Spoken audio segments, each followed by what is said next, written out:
coming tonight on behalf of both Assumption Church and Assumption University. How significant is this? So yeah, that apology will be coming during tonight's Mass, but when I asked Reverend Loyal about this from Walpole Island First Nation, he said that if there aren't a lot of Indigenous people here tonight, then that apology may just fall on deaf ears. And he says that ultimately it's an apology from the Pope that would be most meaningful. Their church, from my vague understanding, operates from the top down.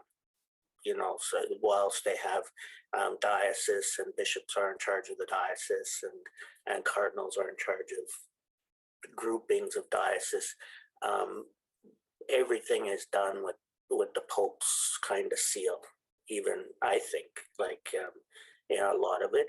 So it would, for Indigenous people, I think they would anticipate that the hierarchy should be responsible for the apology. Now, Chris, there will be a delegation going to the Vatican in December, a delegation of Indigenous people. They will be asking for that official apology from the head of the church and the Catholic Church's role in the residential school system. And in the meantime, Assumption Church here says that it will continue its efforts on the ground to try and build that reconciliation locally. Now, another detail that I just want to mention is that there is a complicated history with this land that I'm standing on right now. The church, Assumption Church, was built on land that was actually donated to the church from the Huron people. So definitely very intertwined, very complicated history between the two. And I'm told that the church, through its restoration efforts that have been ongoing within the church, that they do plan on acknowledging that history through either some artwork or through a museum display. So Chris, the Mass will be happening in just less than an hour. It's going to start here at 7 o'clock, and then it will also be streamed virtually for anybody who would like to witness it that way. Chris. Thanks, Katerina. CBC's Katerina Georgieva live tonight.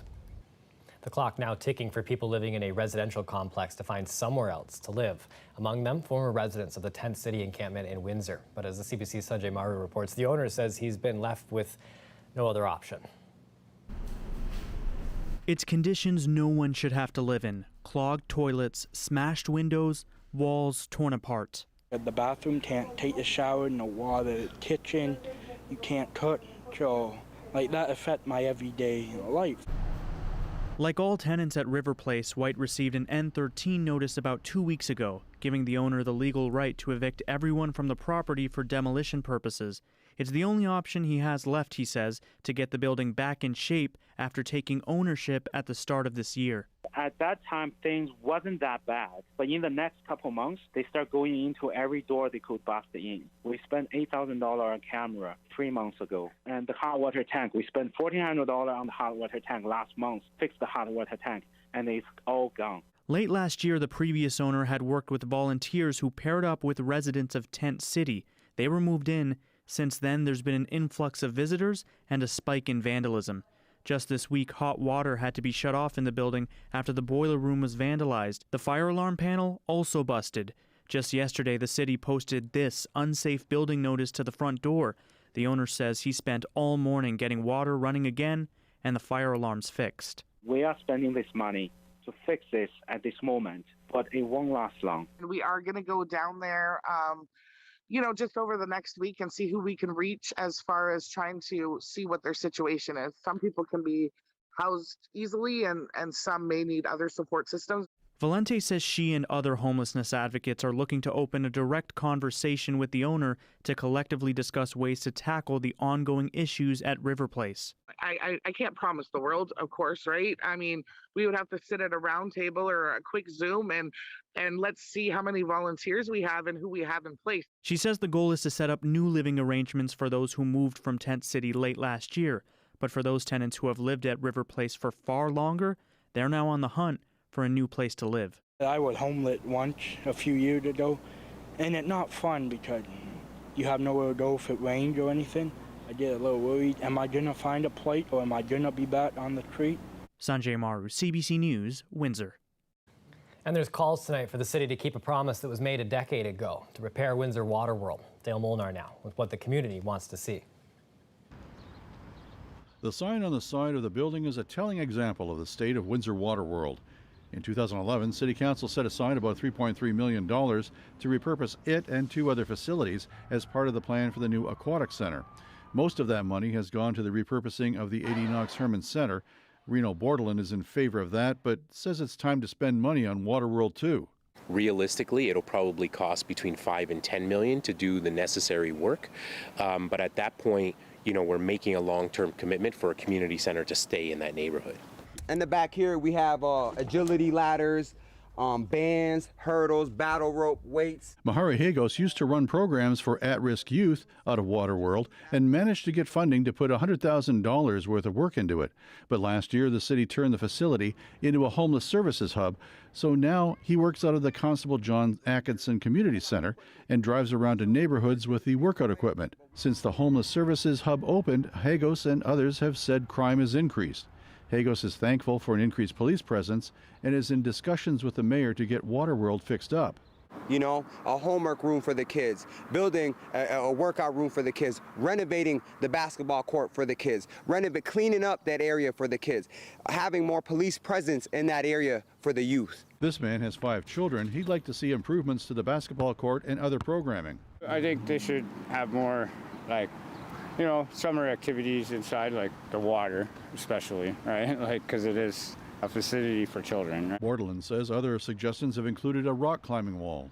And we need to start having those conversations if we want to have public partnerships with other organizations. Say if the YMCA wanted to come into the downtown core again to offer those programs, we can look at those scenarios. Bordelon says he'll be pushing for the expenditures at budget time. Administration from the finance department says even though the original money put aside for the repurposing has been almost used up, City Council can still decide to allocate more if it wants to. Dale Molnar, CBC News, Windsor. And Ontario is moving to the next phase of reopening in a week, 5 days ahead of schedule. It means that gyms will be allowed to reopen, so will movie theaters and concert halls. Lorena Redikoff has more details. For this family from Hamilton, the eased restrictions can't come soon enough. I want to go to the Jays game with my wife.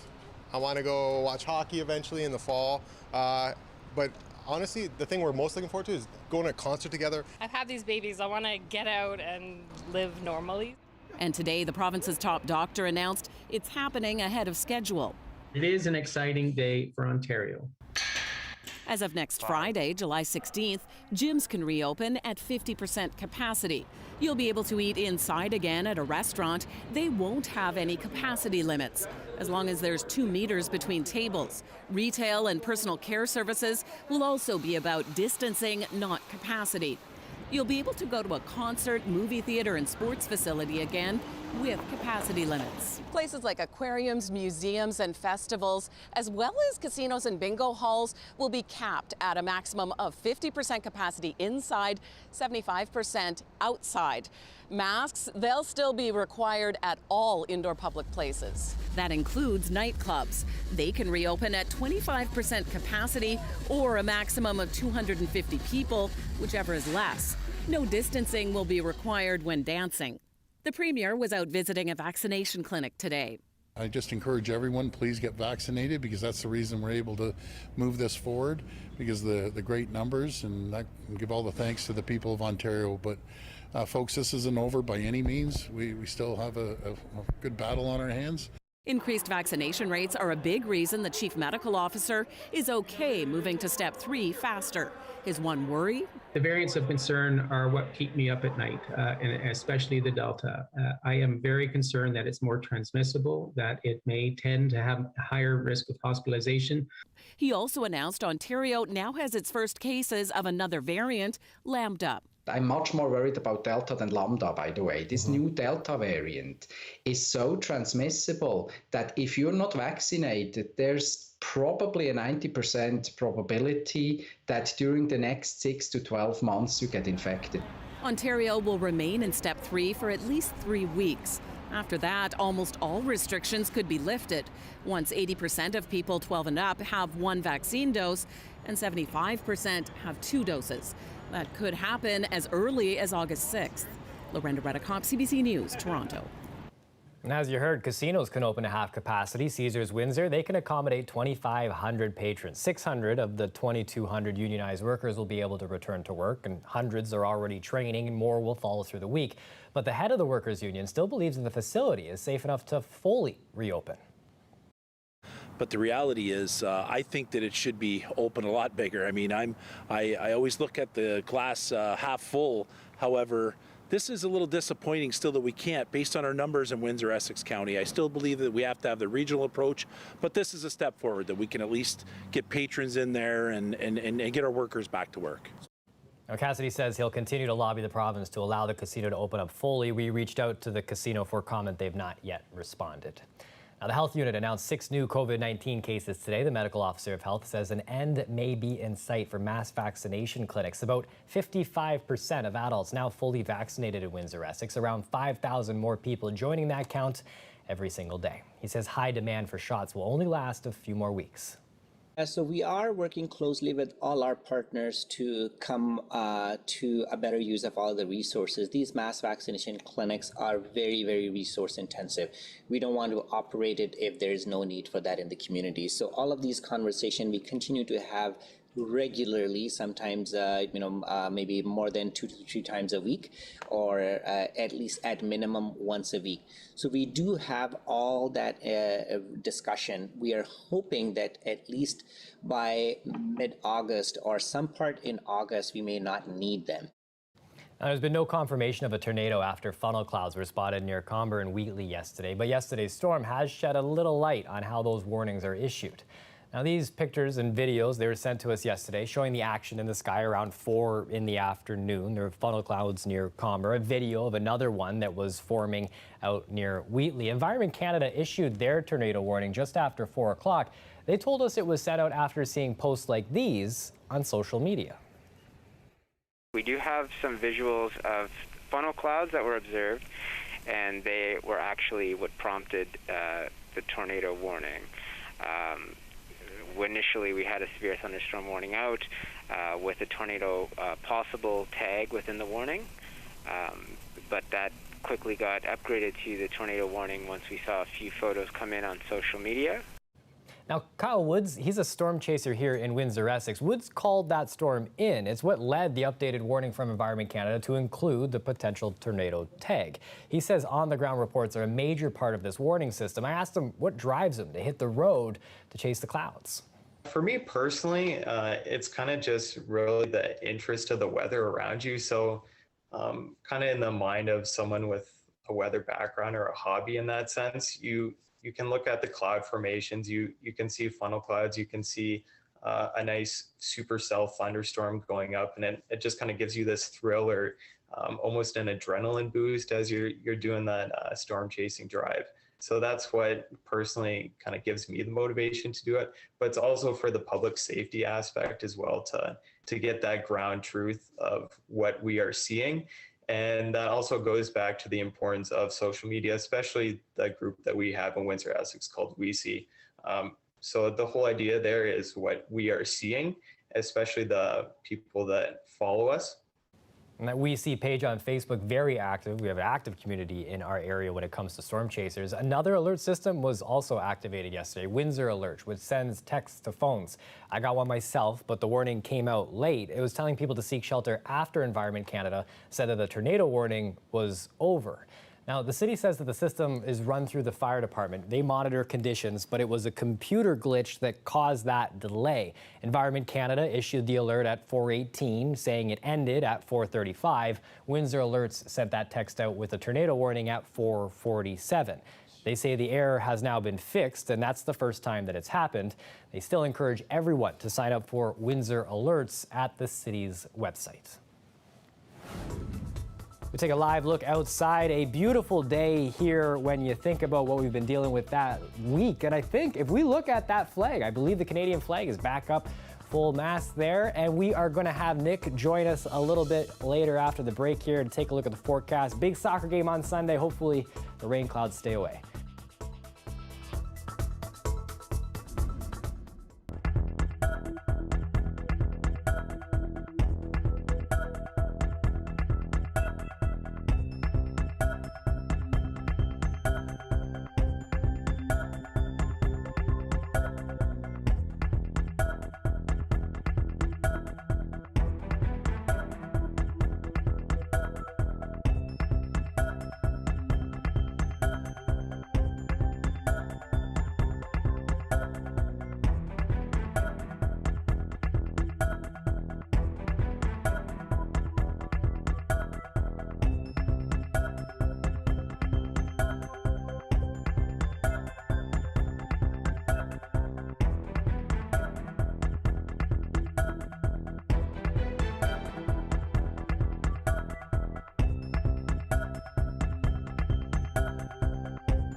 The new national chief of the Assembly of First Nations says a key priority is locating and recovering the bodies of residential school victims. Roseanne Archibald, the first woman to hold the job, has many plans, but her first job may be putting to rest accusations of bullying and harassment in the workplace.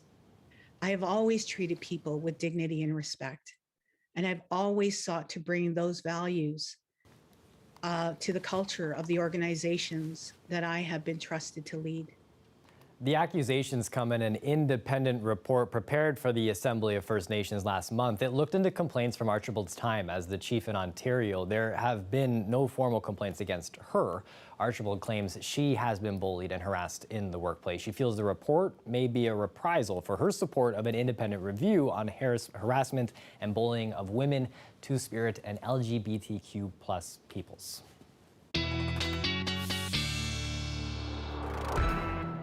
Joining us now for a live look at the weather is Nick Sirkovich. Nick, it looks a lot better today than it did yesterday, but the weekend, Sunday, there's a lot of pressure here on what that's going to look like. Yeah, I know. If only I could stop the forecast at Saturday, things would look a lot better. What can we do? I'll get actually right into the nitty-gritty of what we can expect for Sunday coming up in just a sec. Let's look at the now. We've started to see some sunshine, sunny breaks. Mainly cloudy today, but really kind of depends where you were. Temperatures popping up to 25 degrees. One of the warmest places in the province, by the way. As cloud cover pushes out, we're looking at clear skies moving in for tonight.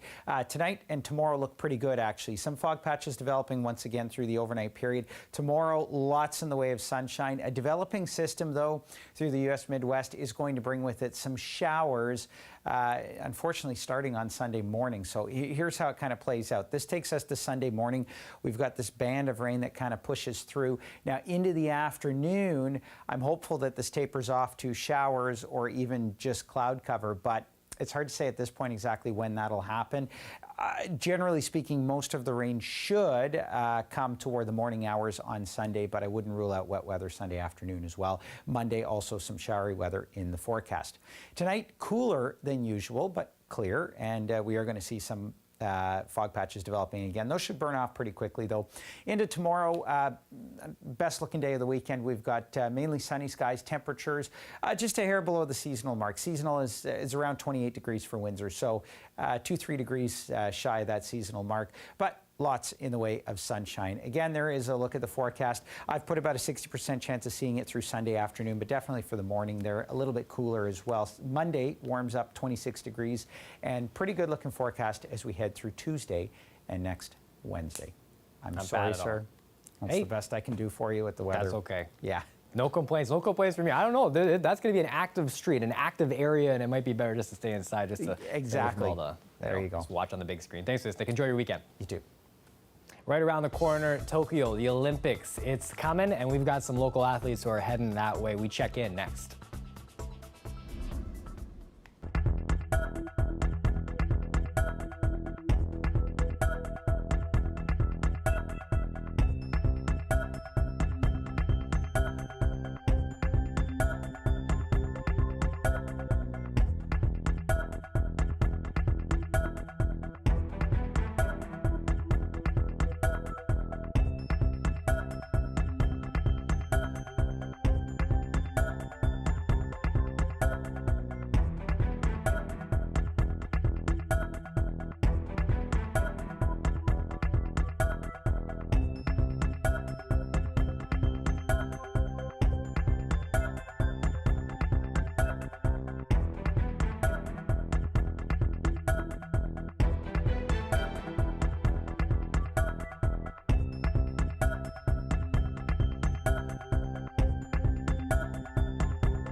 Tokyo is getting ready for another pandemic state of emergency. It'll start in a week. It runs till August 22nd, meaning there's no fans in the stands for the Tokyo Summer Olympics. Local Olympians say having no fans, it's going to be disappointing, but they're hopeful that it won't affect their performance. A roaring crowd is amazing. Like, my biggest crowd ever was Commonwealth Games, and it was so loud and so amazing. Just any loud crowd gets your adrenaline going. So it is a slight disappointment, but it's not the end of the world. We get to compete, so at the end of the day, that's all that matters. I know many athletes try to disconnect from social media when they're away, competing, but I really hold on to that myself, when I am traveling, because I know I have such a supportive base back home, and I like taking that along with me and bringing them along and sharing the experience with them. Now, before the Olympics, it's the final match of the Euro Cup. Italy goes up against England on Sunday. We thought we'd check in with fans. This time, though, what you prefer when it comes to Italian versus English food, drink, and fictional characters.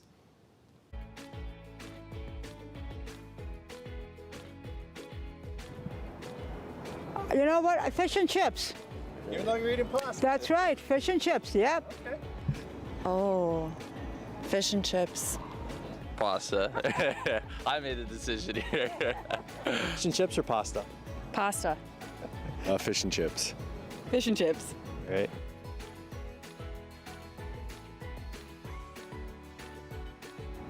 Both. All day. You gotta pick one. Oh. Espresso. Espresso all the way. Espresso. Oh, tea. Absolutely. Espresso.